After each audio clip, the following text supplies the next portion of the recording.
Hi friends, welcome to developers. இன்றைக்கி நம்ம ப்ராகுண்டுக்கு கொஞ்சம் நேரத்தே வந்ததுனால ப்ராகுண்டில் ப்ராக்கள்லாம் எப்படி இருக்குது அப்படின்னு சொல்லி பார்க்க வந்தோம். ப்ராக்கள் எல்லாமே வந்து அழகாக இருக்குது.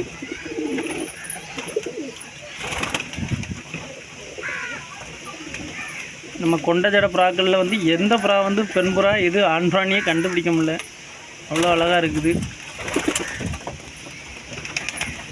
நம்ம ஒயிட்டு வெள்ளை மேலே நிற்குது. வேறு எதுங்கிறதுக்காண்டி நம்ம கொண்ட ஜடை வந்து வெளியே வந்துடுச்சு.